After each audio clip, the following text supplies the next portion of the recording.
स्वागत है दोस्तों आपका मेरे चैनल लव बूस्टर पे। आज की कहानी है बाप की हैवानियत। दोस्तों मेरा नाम है सबरीना और मैं 22 साल की हूँ। दुनिया में ऐसे भी बाप होते हैं जो बाप के नाम पर धब्बा होते हैं। दोस्तों इस दुनिया में न जाने कितनी ऐसी लड़कियाँ हैं जो ऐसे हैवानों का सामना करती हैं। ऐसे लोगों को जीने का कोई हक नहीं है। अपनी ज़िंदगी को नर्क बनते देख मैंने भी अपने सौतेले बाप की हत्या कर दी। मेरे खुद के बाप के मरने के बाद मेरी अम्मी ने दूसरी शादी कर ली थी, लेकिन वह बाप नहीं हैवान था।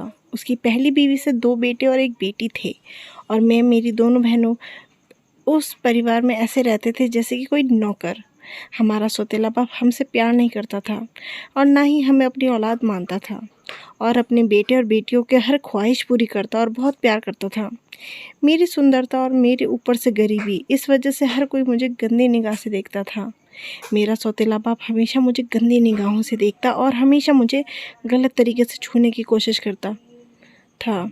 मैं माँ को सब कुछ बताना चाहती थी, लेकिन समाज के डर से और घर के निकाले जाने के डर से बाप चुप रह गई। जब भी सौतेला बाप घर पर होता मेरा उस घर में दम घुटता।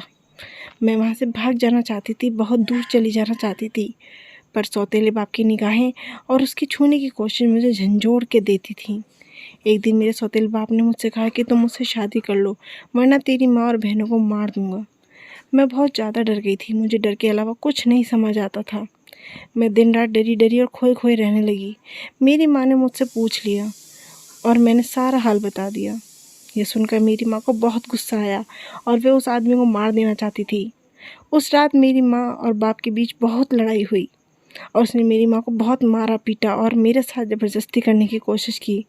मैं इतना डर गई और घबरा गई जिस कारण मुझे कुछ समझ नहीं आया और हाथापाई में रखा हुआ एक फूलों का गुलदस्ता मैंने उठाया और अपने सौतेले बाप के सर पे दे मारा। उसका बहुत खून बह जाने की वजह से उसकी वहीं पे मौत हो। मैंने उस दिन अपने उस बाप को, उस हैवान को और अपने अंदर के डर को ख़त्म कर दिया था। उस हैवान के साथ नरक की ज़िंदगी जीने से तो अच्छा था कि मैं अपनी जान दे दूँ। इस समाज में डर के कारण मेरी जैसी न जाने कितनी लड़कियां और औरतें हैं जो आत्महत्या कर लेती है, पर मैंने ऐसा नहीं किया। और आज 5 साल के बाद मेरा एक एनजीओ है और मैं आज उन जैसे सब हैवानों को सज़ा दिलवाती हूँ। दोस्तों मेरी कहानी अच्छी लगी हो तो लाइक सब्सक्राइब जरूर।